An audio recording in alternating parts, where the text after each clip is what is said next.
Good morning, viewers. Good morning, viewers, SSM viewers around the world. You're welcome to our Wednesday edition of SSM News Codes Global Africa.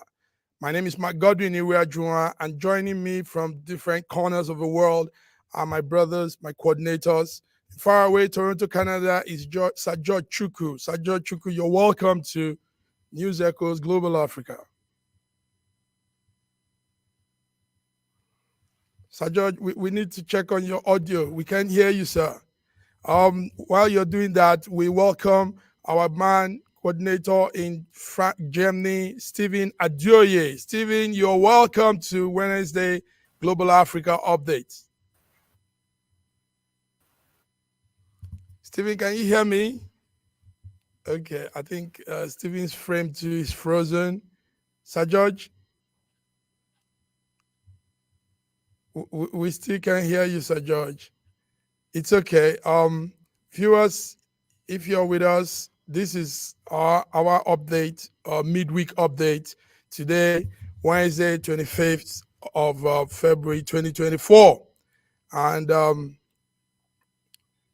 yes, we're looking into something very, very, very important, very relevant in this time. We're putting our searchlight to what we call African largest economy, Nigeria, where our searchlight will be on Nigeria, the disastrous, very, very their living condition of people in that part of Africa called Nigeria. I wish George could hear me. George, can you hear me? It's still not connected, George. Okay. Viewers, the situation is terrible. We are following what is happening in Nigeria, and it's not too pleasant. Meanwhile, anyway, the president has promised millions of jobs by unlocking trillions in the public wealth to boost Nigerians' economy. He revealed this yesterday. He said he's going to raise about $10 billion to increase FX liquidity that will help to stabilize the naira. Bola Ahmed Tinubu, the president of Nigeria, disclosed this yesterday. He also said they will be doubling down the country's gross domestic product, that's the GDP. George, can you hear me now so you can come in and let's talk about this?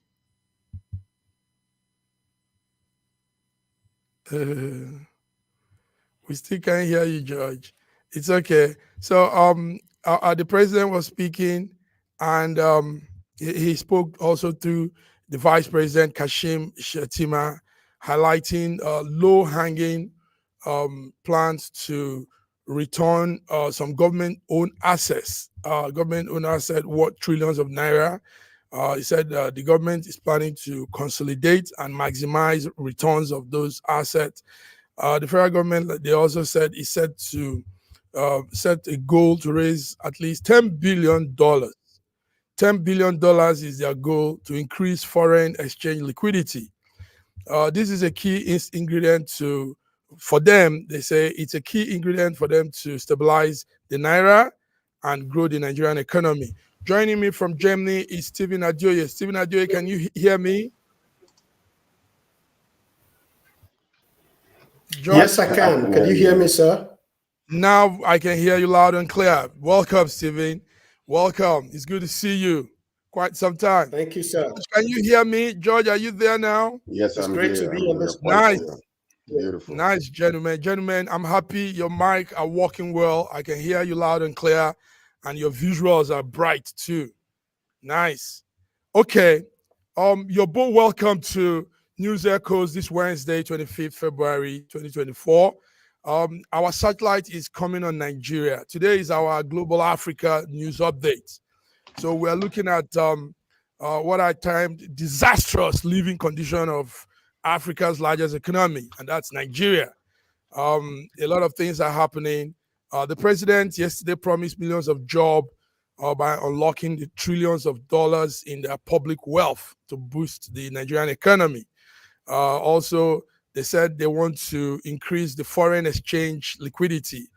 They say it's a key ingredient to stabilize the naira and grow the economy. But meanwhile, while all these big talks are happening, gentlemen, there's protests in Nigeria. It's spreading from the southwest, or your state is seeing protests to the north, to the south. So I want us to put our satellite on Nigeria. Let me start with you, George. George, are you following what's happening? Are you following what is happening in Nigeria? I am very well following what is going on in Nigeria. I'm very well following the diversification of everything that is happening in that country, the deaths, unreported deaths that are happening, malnutrition upon the children, and everything. You see, when we start dealing with this situation in our country, we have to go back to the root causes of everything. Because whether we like it or not, this was a deliberate plan and strategy from the North to make sure that Nigeria is mortgaged to the very, very end. We're talking about Buhari in 8 years of administration, borrowing more than, increased our debt to more than 80 trillion. Okay, so if you calculate what was borrowed during his administration, go back all the way to 1960 up until all the leaders combined together, this one person had actually borrowed more money than any other president. I mean, when you combine all of them together. So you ask yourself this question: why was it so? Why was it so? Why are we spending about $2 billion under Buhari administration to build a railroad that is leading us to Niger Republic? $2 billion to go build. Meanwhile, in Nigeria, we don't have effective railways that can transport goods from the east to the west and north and south. I bet we're spending $2 billion. Let me tell you all something, whether we like it or not. You know what happens to Nigeria? We are a people that deals with now. Now, we forget about what happened.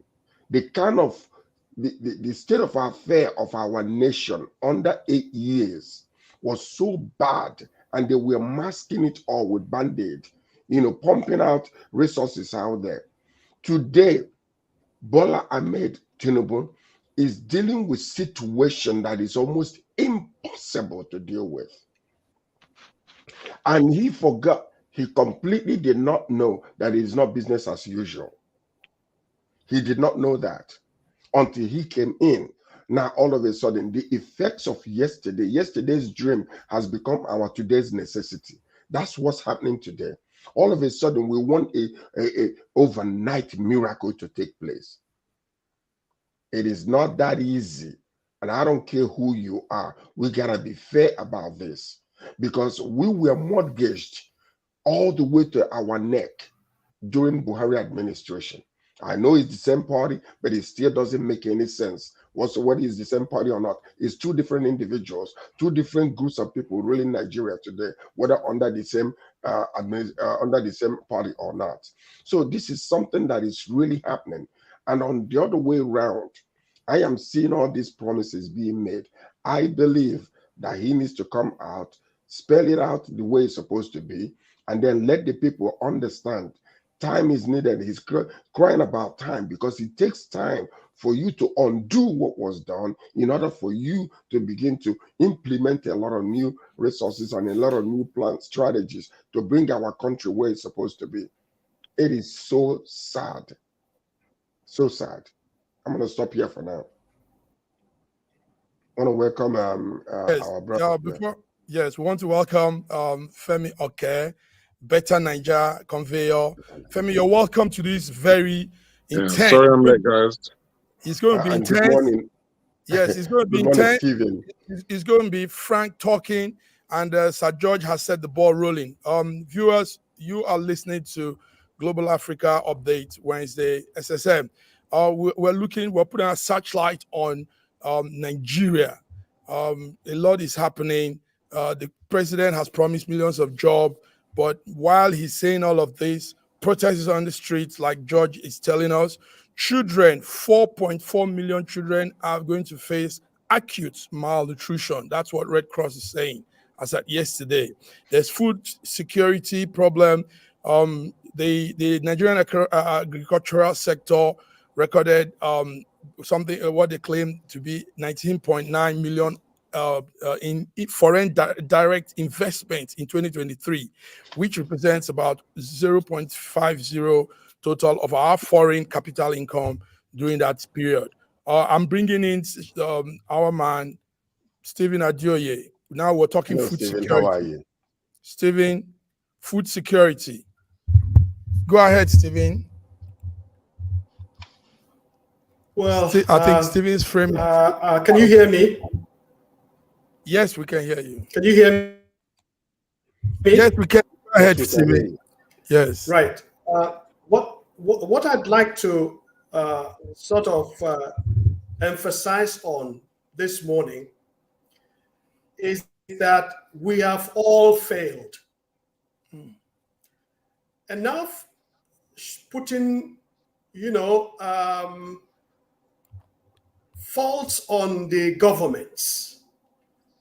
You see, we the diaspora in the 90s, including myself, we fought hard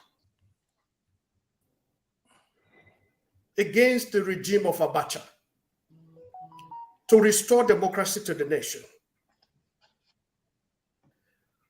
We left everything in the hands. Diasporas could have used that opportunity to develop that great nation. But we failed. And we left everything into the hands of politicians who are not entrepreneurs, who do not have manifestos, who do not know how to bring the country to one place to the other. All they knew in the past and now is to be putting money into their pockets. So there's no country in the world that can be propelled, no economy of the world that can rely very much on the government. The government are this, where business will fluctuate,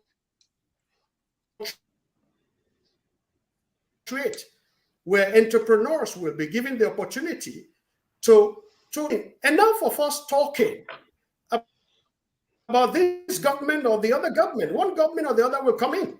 We are embedded in corruption and all sort of evil in the country. It's there. We can talk from morning to the evening. One thing we are good at, we Nigerians and in diaspora, is we talk a lot and we do little. There are opportunities. Look at one opportunity that's even open for the diaspora now. The cocoa. I was speaking to a friend of mine in Colombia yesterday. He said, look, Stephen, we are making use of the opportunity and we're selling cocoa like nothing else. We're increasing the percentage to about 10% now. And these are entrepreneurs. But what do we hear in Nigeria? Government should have to do it. What are we doing in the diaspora in outside? Look, what we do, the diaspora, is to improve the condition of the countries we live in. Make a name. But when it comes to Nigeria, let's shift narrative to us. What are we doing to actually stop the death of 4.4 million children? What are we doing to eradicate hunger and disaster in Nigeria?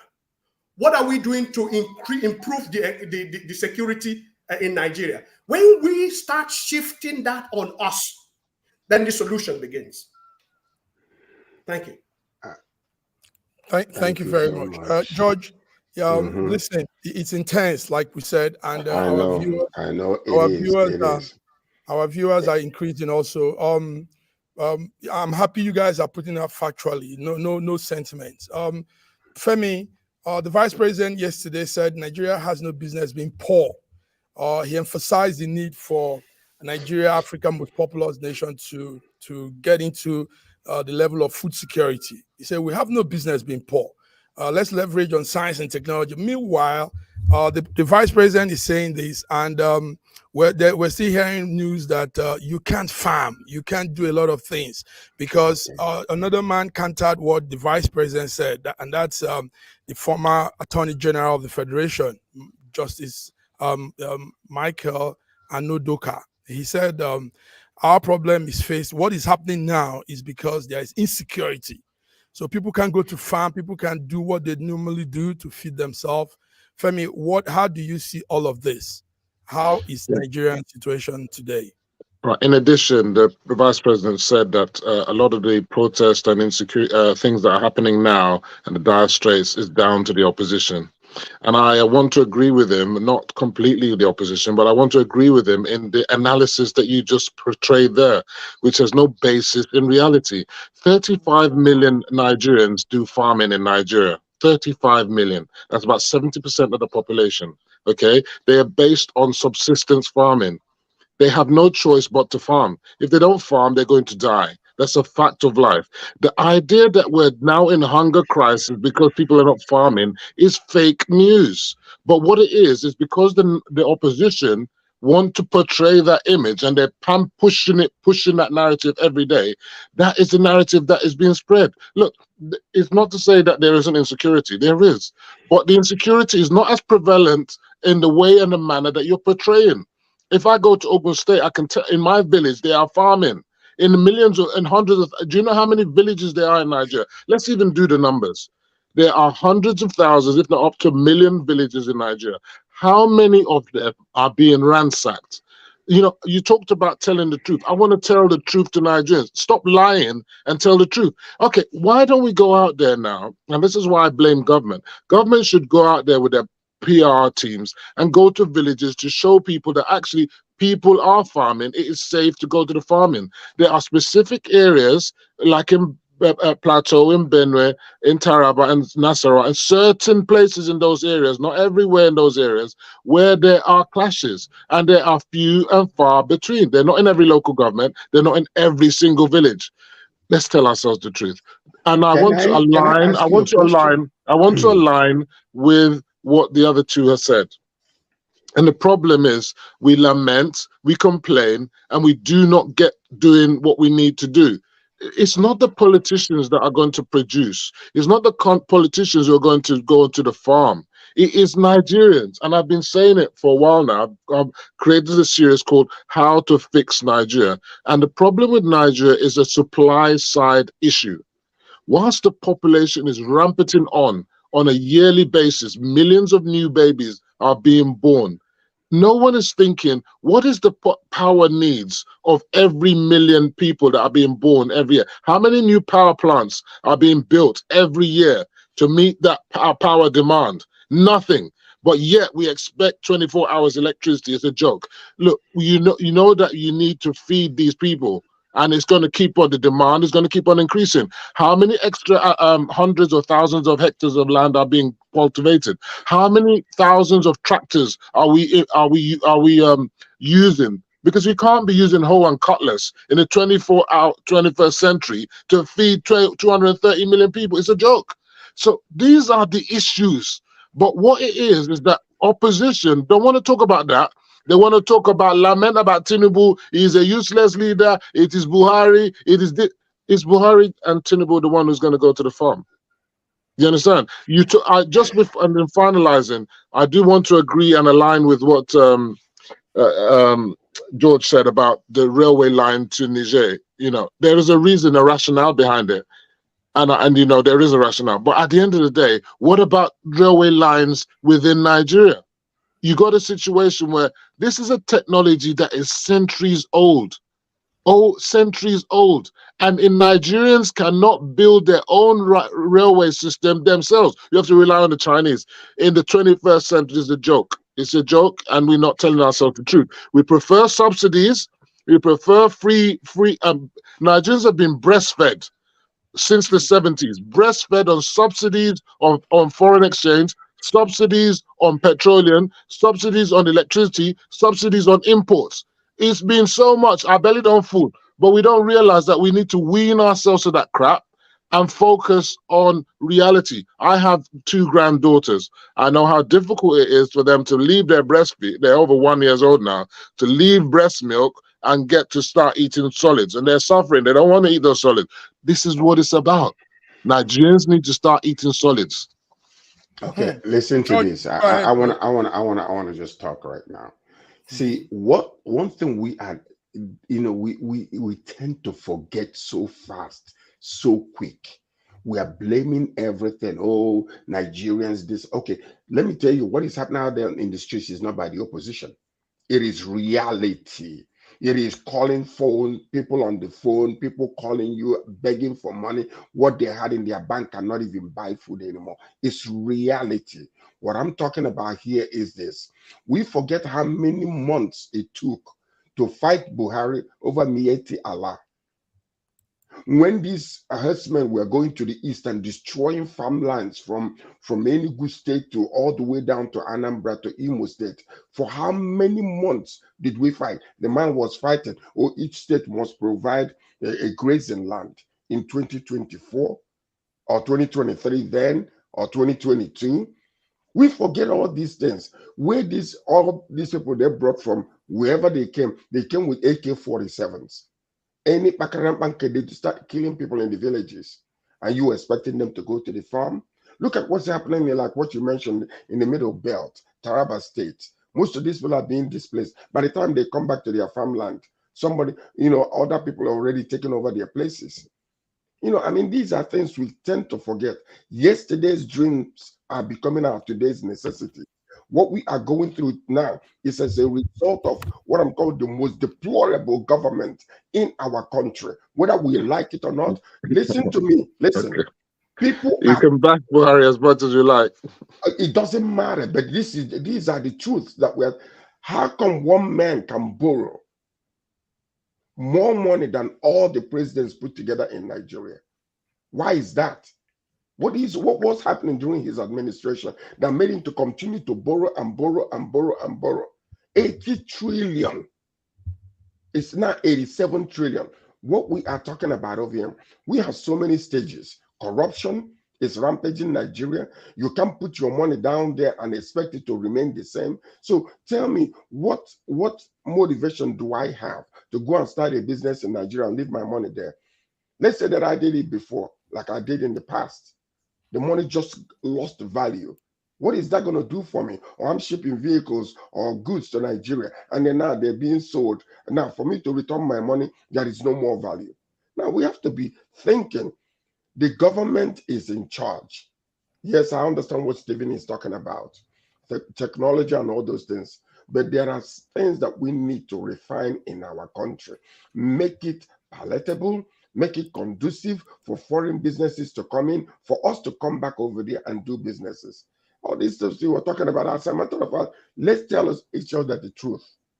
The point is that Tinubu was put in a place he doesn't know what to do.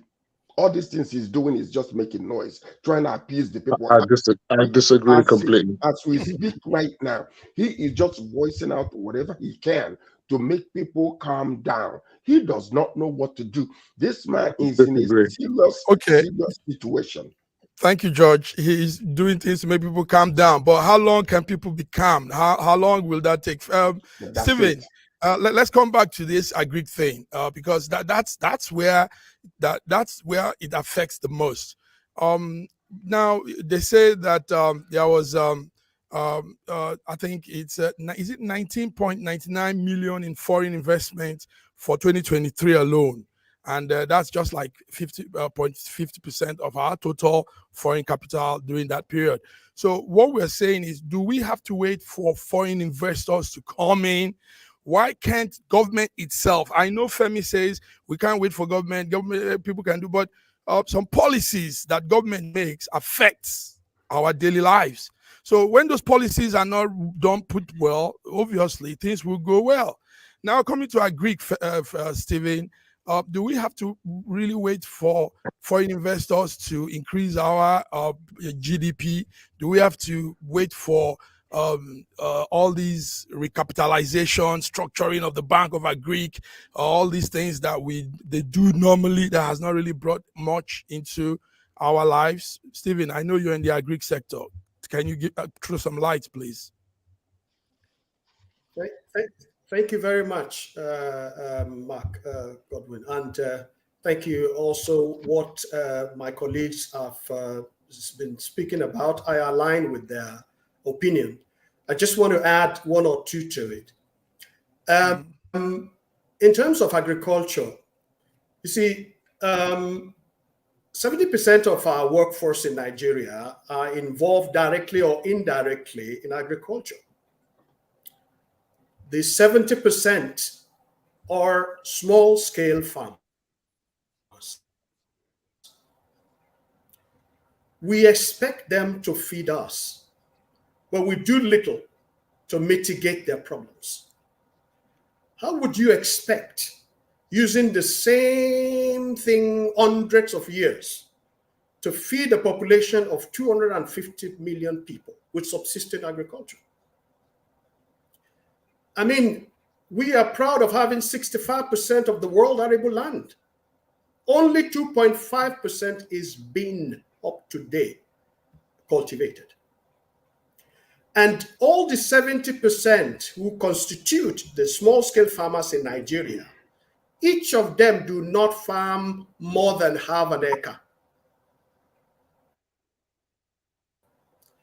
So can you imagine if we put the mathematics together? What do we expect? Definitely is a doom story. Now let's move away from doom story and start looking at the future. How do other countries manage?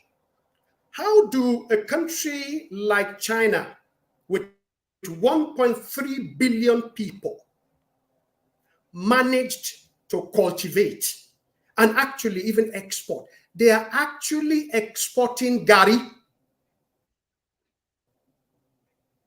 Our gari and fufu are made in China. How do they manage? Again, 20 million Nigerians live abroad with a capacity. Let me say, if I want to put it on business level, with a turnover of $20 billion. The reserve of our country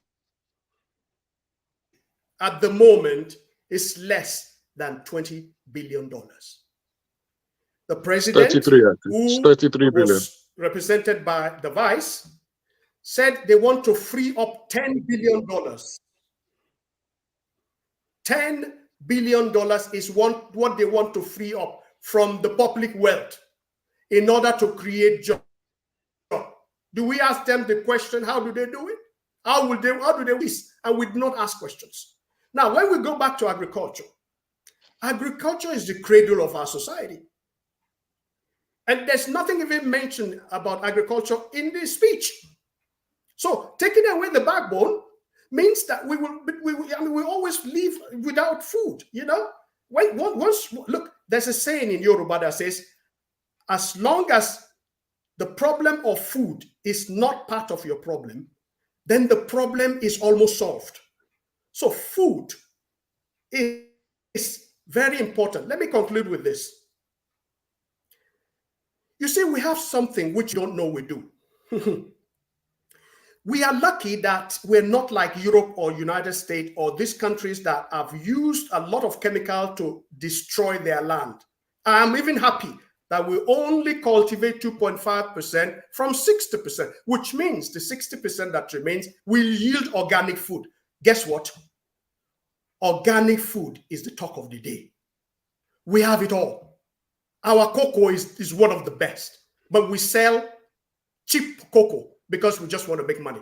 All we see is nothing but the short-sighted. We don't see further. We don't see how to create, value on everything we produce. Farming, of course. But what is the added value? So stop complaining. In fact, we have put something together. It says we're talking about, can I just finish? We're talking about what we call the diaspora direct investment. All the diasporans with their 20 billion selling money home. My niece told me yesterday that a bag of rice is now 67,000 to 70,000 naira. Who can afford it? Who can afford it? And yet we're throwing money out there and we're not doing much. So let's cultivate, process, package, make, the brand a household name brand. We're sending, there's an article that I read that we established churches in South Africa. But the South African, what do they export to Nigeria? Telephone communication system, their supermarkets, and all this. What do we learn from them? What do we export MTN and everything. Abroad? Okay. African shops. We are coming back. Gentlemen, I know you're all passionate about this topic today because it's really intense. What we see out there is not good. As at yesterday morning, Dangote truck that was moving was stopped, ransacked, and they plundered all the whole goods there. And this is all the sign of hunger in the land. And we see so many more people in real desperate situation, hunger in the land. We're coming back, gentlemen. There's still more to talk on this. Our satellite is on Nigeria. Viewers, if you're watching with us, we see some of you there. You're tuned into SSM Global Africa Wednesday today. And I'm here with my gentlemen, my brothers and friends. We'll be back after this very small break. Please stay tuned. Thank you.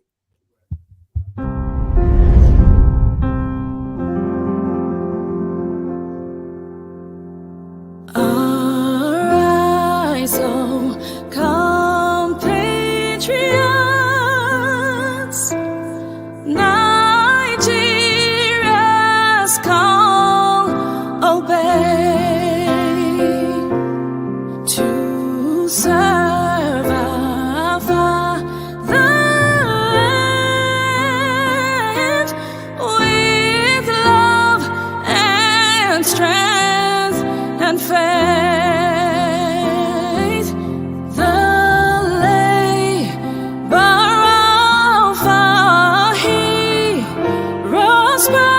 Shall never be in vain to serve with heart and might, one nation bound in freedom,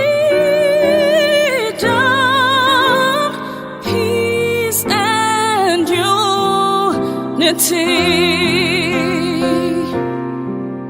This country has some of the most extraordinary culinary diversity in the world. I'm talking about Nigeria. This first dish is amala abula, made popular by the Yoruba people in southwest Nigeria. It starts with amala made from dried yam and then is covered in a variety of soups. Next we have ofe nsala, a white soup that is synonymous with the Igbo people of southeastern Nigeria. It goes best with fufu, or akbo as the Igbos call it. Next we have suya, the most well-known food of the Hausa and Fulani people of northern Nigeria. Meat is covered in a peanut-based powder called yaji and cooked over an open fire. This is banga and starch, a classic of the Urhobo people of Delta State. Lastly, we have onunu, a plantain-based swallow of the Izon people in south-south Nigeria. We are eating it with fisherman soup, popular throughout this whole region. And of course, we don't forget the jollof rice. This is popular everywhere in Nigeria. I think what makes Nigeria so great is the diversity of all the different people coming together. These beautiful ethnic groups living side by side, sharing culture and cuisine is what makes Nigeria such an amazing country to visit. Nigerians should be so proud of that cultural heritage, as there is so much more that unites than divides them.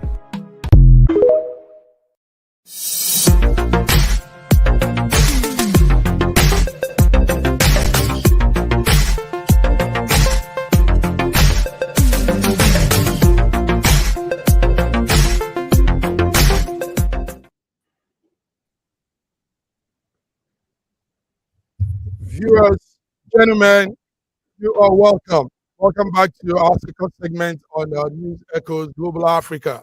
Today, Wednesday, 25th February 2024. The discussion is still on. Femi, I'll come to you this time. It's still a serious issue, still very, very serious. But in the midst of this, interestingly, the president of the Ohanaeze Ndigbo, Chief Emmanuel Iwanyan, yesterday said, in the midst of all the protests that is going on, he says, message to the Igbo people worldwide, please don't don't do any protests. This is coming from the Ohanaeze Ndigbo president. And the Ohanaeze Ndigbo is an Igbo social cultural organization in Nigeria. Now the president is saying this, and that sounds interesting. How wouldn't the Southeast get into any protest if the situation is biting everybody? But I think there's a twist to that. Femi, do you have any? Why would you be asking Femi to answer? No, I have my reason. I'll come to you. I'll come to you, George. Imagine. Femi, what's happening? George, Listen, yeah. My view, look, these things are all strategic and it could be political, So there's the idea that they voted for Peter be 90%, so it's of no consequence to them. Of course, poverty and hunger is biting everybody. Unfortunately, it's been going on for decades. The idea that it's just now is just not true. It may be more hard for those in the urban areas than ever before, but it's a recurring decimal. Remember, they are also looking for the possibility of the release of Nnamdi Kanu. So any kind of ruckus that's happening there is not going to be good for the release of Nnamdi Kanu. Possibly that could be a factor. There was the Shawore's case of treason or whatever it was, because he was causing for revolt, revolution. Now that has been squashed. You understand? So that could weigh in on it. But I want to just address back, if you don't mind, the agricultural issue you mentioned before. Okay. And just to say that, look, the fundamental function of state governments is to make food self-sufficient in their states, affordable and abundant. Okay? These state governors, I call them executive governors. They are irrelevant in the Nigerian context because they are not doing their job. Now, we know that the budget from the FARC allegations, they're receiving almost double what they were receiving before subsidies were removed. You then ask yourself, what are they doing with that money? The palliatives in many instances are non-existent or very opaque. And I keep saying the problem in Nigeria is supply side, not any other. That's the solution. And what are they doing in terms of helping their states to produce? So instead of subsidizing consumption, we should be subsidizing production. That's where I agree with the obedience when they say from consumption to production. And on that alone is where I agree with them. Every other thing, forget them. But now with that focus, you have to ask yourselves, state governors, are they buying and securing more tractors for extension to farmers? Are they subsidizing seeds? Are they subsidizing pesticides and fertilizer? Are they allocating more land to investors like Stephen, like me, and like others, like Nigerians in Nigeria? Forget about even us in the diaspora. What about Nigerians in Nigeria? Are they doing that? They're not. Are they making the process of getting allocation easier? No. The president mentioned a state of emergency in agriculture.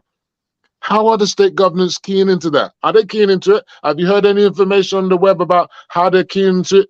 These are all this lamentation, honestly, is a waste of time. People in Argentina are suffering from 209% inflation. People in Turkey are going for 69% inflation. Japan is in a recession. Okay. Not only that, Germany is heading into recession. The UK, where I am, is in recession. Okay. So this idea that Nigeria is somehow exceptional, we must take it out of of the reality. We are not exceptional. Okay. Other Africans are paying more for everything that they need, from petrol to wheat to whatever, than Nigerians. Nigerians are not exceptional. But the thing is, we've not really had it good at any point in time. George, I'm coming to you. Okay. I'm coming to you. George, even though Femi doesn't agree with the former Attorney General of Federation and the Minister of Justice, Michael Aondoakaa, and I don't know why Femi doesn't agree with him, because he's on ground. The man is there. He has his logistics too. So the man says... Opposition token. the man says the problem of the land there of Nigeria now is this insecurity with farmers. He said Jigawa, Kebbi, Sokoto, Kaduna, Niger, and Benue are facing strong insecurity, and all of the farmers there don't go to farm because people will come and mob them, and we see that happening. So, George, Go what's to the market. There's food in the market. Okay. The the point is this: you can have food in the market if you don't have the money.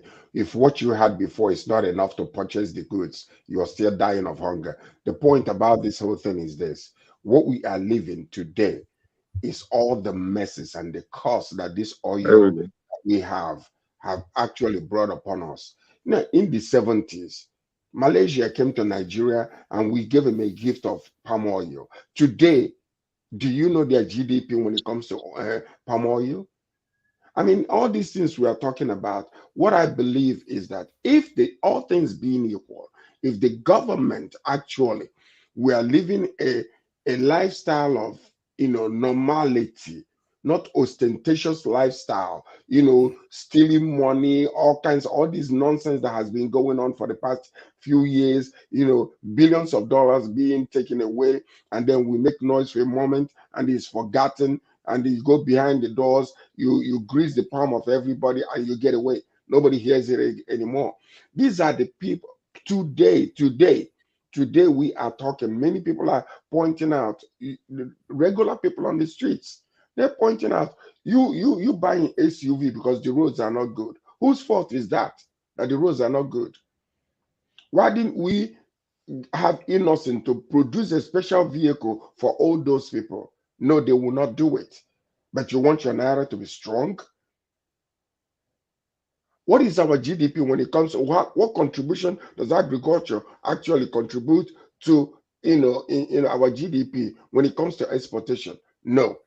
Ghana is producing, packaging, and shipping more than Nigeria as a whole is doing. These are the little things that we need to really think about. But what I'm saying is the system is messed up royally and completely. It needs to be reshuffled. We need a man with a big ball who will come in there and start from ground up and build everything back up.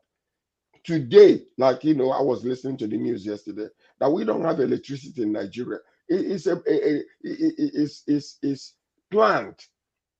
It's not by accident. Yes. So many things we are suffering today as a result of what happened, all the messes we have faced in the past. Security we are talking about. Without security, you cannot have development. You cannot, whether you like it or not. The North used to ship certain types of goods like fish and all those things to the East. Today, they're not receiving it. Tomatoes are not coming. Onions are not coming. Why? Because of security. And if the people that are able to smuggle it in, the prices are quadrupled. So how are you going to survive that? So what we need to really do is, we can complain all we want to. But the point is, I think we need to go back to the root causes of everything that has been happening and begin to rebuild like a new country. I'm telling you, if not, I am telling you, and we can blame the opposition all we want to. We can blame anybody, blame ourselves, the foreigners or the diasporans all we want to. If care is not taken, we are coming to a place of revolution in that country where it will be very, very difficult. It will take us years to rebuild again.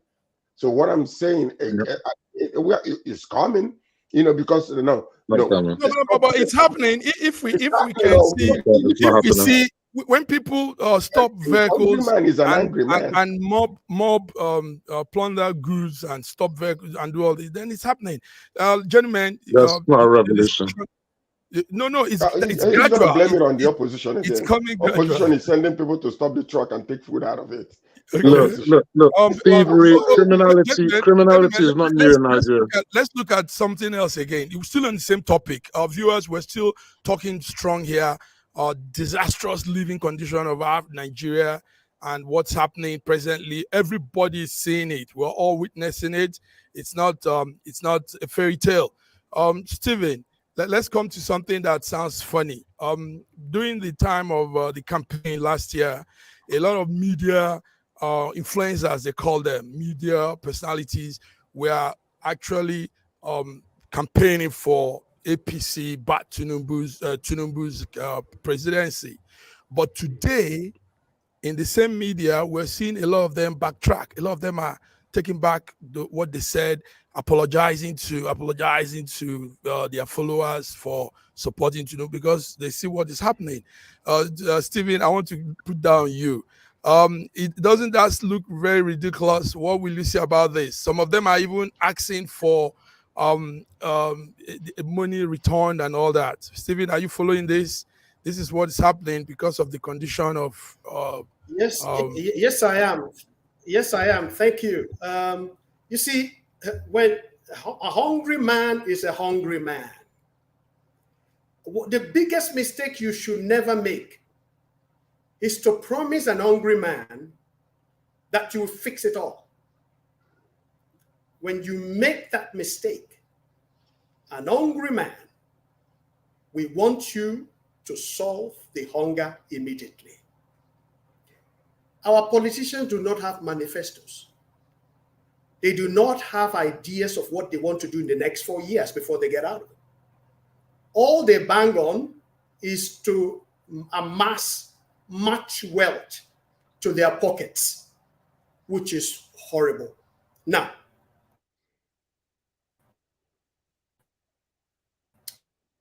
having said that, you see, to the decision they make. In Europe here, before I go to elect anyone, I need to know what this mayor or this councillor promised to do, what he has done before, and what he will do in the future. I will carefully weigh my options. It doesn't matter that I voted one party last year, and when this party refused to do what should be done, I'll still have to vote him. And I never receive any bag of rice or money in my house or somebody coming to inflate my mind that I need to vote for them. No. So as long as we have this system, the one who give more is the one who get my vote in Nigeria. Then you have all these things going on all over the places. In conclusion, we need to establish a system that gives our people the dignity they need. How can you, for 1,000 naira, sell your birthright? Many people do not actually know what voting is because they're not enlightened. So imagine when a man comes and I've had the experience. And I got out of this race. I was once a gubernatorial candidate. But when I saw the mass of corruption, and I said to myself, it is not poverty that breeds corruption. It is corruption that breeds poverty. And when we don't see it that way, we will always have second opinion regarding the situation we are in. So anybody who had voted and come back to say, I am sorry, who is he sorry to? Who is he apologizing to? Okay. Who needs his apology now? Thank you, Stephen. What has to do now? What does his vote have to do now? Let him go on to the farm. Let him go to the farm. Let him go to the farm. The farm is the thing. Let him go to the farm and farm. There's no insecurity in Nigeria to farm. Yes, Femi. Yesterday also we had Afrobeat singer. Excuse me, sir. Can I? Okay. Go ahead. Yeah, you want to say something? Okay. Excuse me. I just want to this. You see, we developed what is called Green Village. When I was young, I was born in Ibadan. When I was young, my father has friends who are Fulanis and Hausas. They come to visit us every year. We enjoy good relationship with them. When I saw what is going on in Nigeria, we then developed what we call the Green Villages. The Green Villages is there to actually provide for all. Do you know that the reason why the Fulani and the Hausa comes to the south is because of the green pasture? So we create a belt for them in these green villages, where those who are coming with their animals will have a place to stay, and they will graze their animal in the belt that we create. And one other thing, their animals will produce dung, and we will use the dung for bioenergy. You see, it's just innovation. Just innovation. Thank you very much. I know you and your Green Village project. Good one. Femi, like I was asking you, Davido, the Afrobeat singer, announced he's giving 3 million naira donation to orphanage homes around Nigeria. Now, is it really, most of us in diaspora are doing similar thing. We're giving and, supporting them, helping them in this time. But is that the solution to all of this? How long can we give? How much can we give? Will this giving money and all this solve what is going on now? Femi? Yeah, so unlike George, people have been begging for money for decades from me. So the idea that suddenly there's an increase in people begging is not the case. They've been begging from time. There's no difference. That's the reality of Nigeria.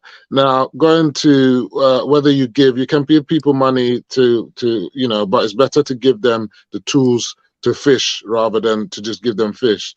So, and also people like me, I'm trying to get into farming now. So I've got some hectares of land in Ogun State. I'm going to actively be farming. So I will be able to say I am a Nigerian farmer and I'm feeding Nigerians. I won't be able, people can't be saying to me, you're in diaspora. I said, well, if you're in the diaspora and you can actually help feed Nigerians, you're doing a good thing. So don't sit down here and just be complaining. A lot of Nigerians sit down in UK, in Canada, in Germany or Italy and just be complaining, talking about there's no food in the market when they're not even in Nigeria. They don't know what's going on.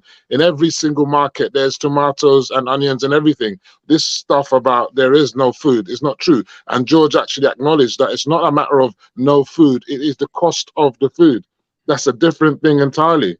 If there was no food, we will know there's no food, but there is food. So that dispels the notion that insecurity has stopped people farming. Food is definitely insufficient numbers. It is the cost that is the problem, and that's down to transportation costs. Petrol has gone up, transport has gone up, the FX going down. So many things are influencing the cost of food. But then the only solution to food price inflation is to grow more food. And I'll give the case of Brazil as an example. The reason why Da Silva Lula has been re-elected was because in his first term of office, when he was there for the first lot of terms, he made food abundant and he put in place so that even if you're poor, you can get food at very discounted rates. Food is not an issue in Brazil. You understand? They have other issues, security issues, they have other issues, but food is abundant. And any government that doesn't understand that, as I think Stephen said that, don't understand that a hungry man is an angry man, and the first thing you should focus on is food. So you need to start galvanizing hundreds, if not millions of Nigerians to go back to the farms in their various states. Whether it might not be, and every state can do its own thing. I think every state should start to become self-sufficient. Because if there are people are saying in Niger State, we're not going to be sending stuff down south, then you say, good, we don't want it. Who's going to suffer at the end of the day? Is it not the people in Niger State? Because to them, sending stuff down south is almost like their earnings. It's like income for them. If they don't sell, they're not making money. So they have to sell. So what the governor is doing is ridiculous. You understand? In Nigeria, we have freedom of movement, freedom of trade. People should be able to do and go anywhere they like and do whatever they like. What we should do, I mean, in terms of within the law, of course, we need to encourage production in every sphere. And by reducing the value of the naira, it makes Nigerian exports more profitable. Foreigners will want to buy made in Nigeria because the naira is weak. You understand? We should be focusing on that instead of lamenting that we want to continue importing. People are saying, open the gates so that we can import more rice. But they haven't told us where the money is going to come from to keep on importing rice, keep on importing wheat, keep on importing all the things that we want. Where is the money going to come from? People are saying that we should go back to pallet. I always thought the fact is, subsidies is back. If you don't know it, I want to tell you subsidies is happening right now. And that's because of the devaluation of the naira. Okay, the naira is devalued, but pump prices still staying at 600 to 700, whereas naira is devaluated over 100%. So that means the pump price should be over 1,000 naira now, 1,005 at least. But that means that subsidies is back, okay? But Nigerians, and I keep saying this, and I want to say, we must tell ourselves the truth. Nigerians fed on subsidies are the most ungrateful people on the planet. They keep on condemning this government that's even giving them subsidies today, and they're not being appreciative of the subsidies that they're receiving. They should acknowledge that they're receiving a subsidy right now. And I think government media should go out there and tell people subsidies is back. Oh my God. Femi, wow, listen, let me ask you a question. They should be grateful, right? Absolutely grateful. Okay, George, so, people that don't pay taxes, people that don't take taxes are wanted to take the Commonwealth. How can they not be? That's ungrateful. That's the way outrageous. You make your bed is how you're going to lie on it. Because number one, all things being equal, all things are not equal in Nigeria, whether you like it or not. That's the bottom line to it. Okay, so you don't tell me they have a a welfare system, medical situation in Canada, in UK, the same thing, and many other countries. Your taxes. They offer. You pay your taxes. Hold tight. Set the system up. Set the system up. If we set a system, that's why I say we need to go back to the grassroots. We need to go back to the fundamentals. We need to come down and begin to rebuild our nation. Even these palliatives that we're talking about, we don't even have any system to make sure that it's equitable and it's fair and it's just all across the board. We don't have that system. It's Nigerians that will bastardize the system. I must confess that Femi gave some good points there. Yes, those some very painful things to say. No. You can't tell me what God gave me as an inheritance, as a citizen of Nigeria. You are governing on top, and you living in a fanfare and fancy ways, and the people down there are suffering. Let's just forget about that. George, I agree with you. Hold tight. George, I agree with you. Hold tight. Tinubu is a rich man. We understand that. Even the children coming out to talk, to appease the nation, that's another issue that we are talking about here. It could be a double-edged sword, because it could be a double-edged sword, because the people they haven't eaten in 3 days and they're hungry, they're out there, and you're telling them to be patient until my child dies. Yes, then you should go to the farm. You should go to the farm. Go to the farm. Go and farm. Everybody doesn't live in that place where you can go and farm. Then you leave that place where you... Can I ask you a question? Sorry, let's come to... Gentlemen, we have 5 minutes extra. We have 5 minutes extra. 1 second. I want to do something. Stephen Adeoye, you've been talking about green farming and all these things. I want us to contribute money. Let's take Stephen and go back to Nigeria. And let's try in Abuja to reach the government to give them a solution to what is happening today. And let's see how it's going to work out. The system is fucked up. It's completely messed up. Okay. We need to do. We are coming to. This is what you need. So that's how you will know that the system is completely messed up. Yeah. George, you said it. You've said it. We're coming to this point of you will start with that. Tinubu's children are all begging Nigerians to give him more time, but people are saying it's not working. How long do we have to give? Well, how many time more do we need to give to something that is not really working?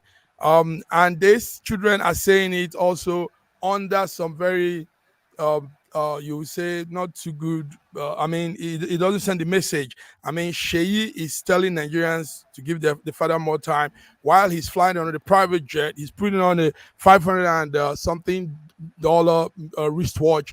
He's surrounded with this exotic food and all these things, and he's telling these poor people on the street, "Give my father more time." What's the message there? Adjoye, let's hear you.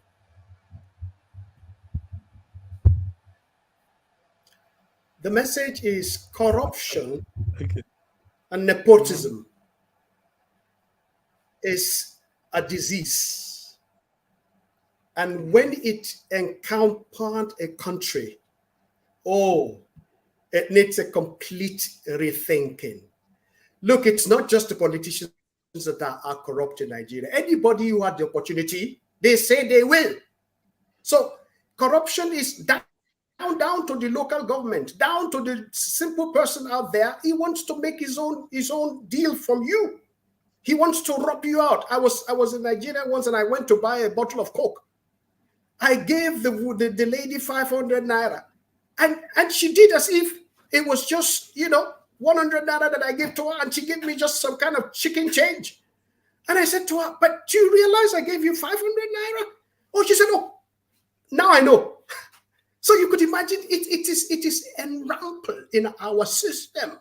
So it's not just talking about politician or no politician. So whenever they have the opportunity, they blunder. In fact, to the extent that you think these people are not just sick, but they are absolutely without connection to any human being. I mean, can you imagine flying over all the ghettos in your country, and you fly to other country, and you fly back, and you live in a luxurious life where you should be serving the people are serving you? It's just like, it's not even in animal kingdom. In animal kingdom, there's a respect, but you don't respect the people that vote for you. So that's why corruption breeds poverty. Nepotism is a your Tinubu son and the daughter were living overcome that luxurious lifestyle, but sending a message to Nigerians to give their father more time.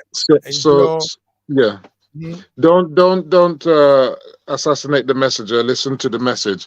Just because, like now, I'm in London now. People will say, "Well, you live in London, blah." Does that mean I can't send a message to people? I can't tell people the reality of life? It doesn't matter who the messenger is. You should focus on the message. That's one. And two, I do believe that the presidency needs to come out and speak more to Nigerians. He shouldn't be a silent president like President Buhari, because we had 8 years of Baba Goslow, who was afraid to come to the media.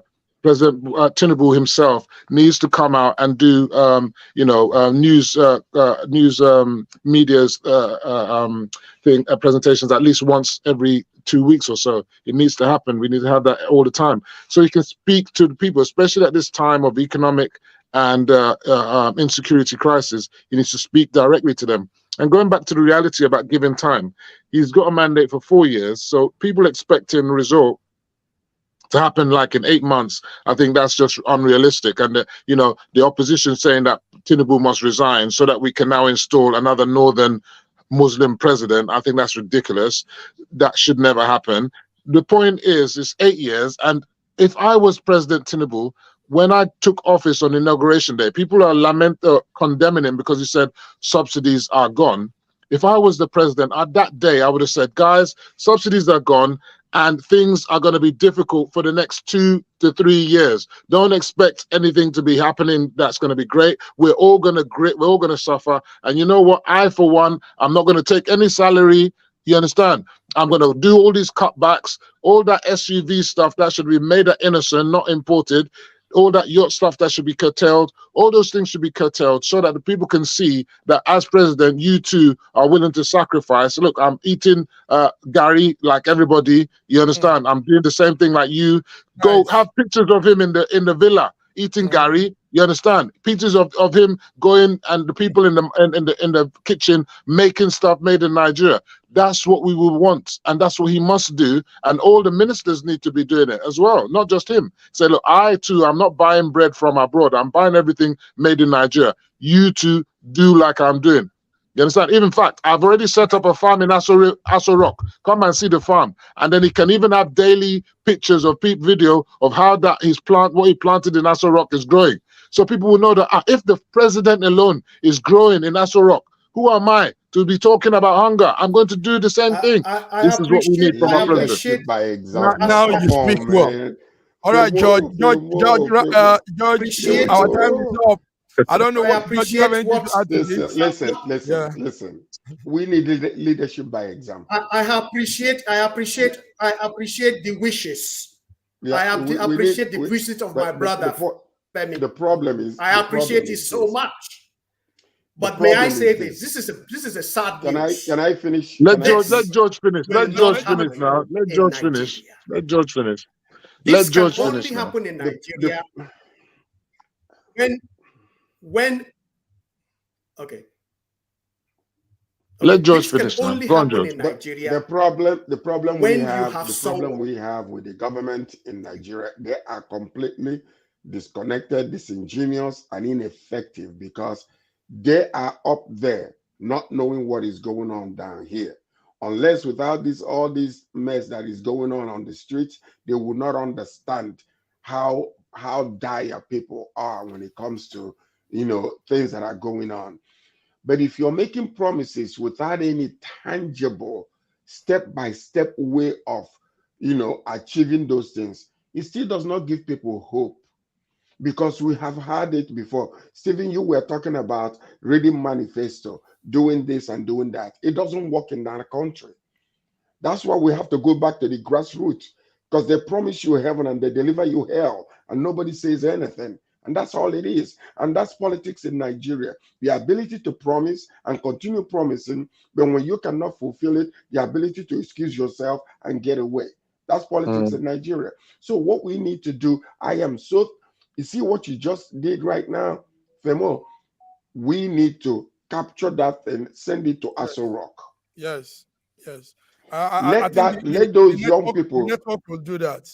The network will take that part of that. Yes, let it exactly. That's, a dead fish when it starts smelling from the head. May I just say this? I just say this? Go ahead. May I just say this? Let's be realistic. Nigeria is not Uruguay. The president of Uruguay scored a mark because of his lifestyle. He was on a Volkswagen. He went to farm. He has no villa. He had no villa. He had nothing of that nature. He identified with his people. But when we look at the situation in Nigeria, we could have wishful thinking. But this wishful thinking to come back to reality, it is almost impossible. Now, let's give power to those the power belongs to. Entrepreneurs, the people on the street, the farmer themselves. Give them tools. Let them have enough tool that they can feed us in the country. Eventually, the president or whoever can come up. If he doesn't come up, that is his problem. But we're talking about, we all have family back home. We're talking about these people that they are suffering and they are dying. We have family back home. We're not talking about these few people who are in the power. What do they have to do with us? What we want to talk about is not to go into wishful thinking, getting them to be what or what.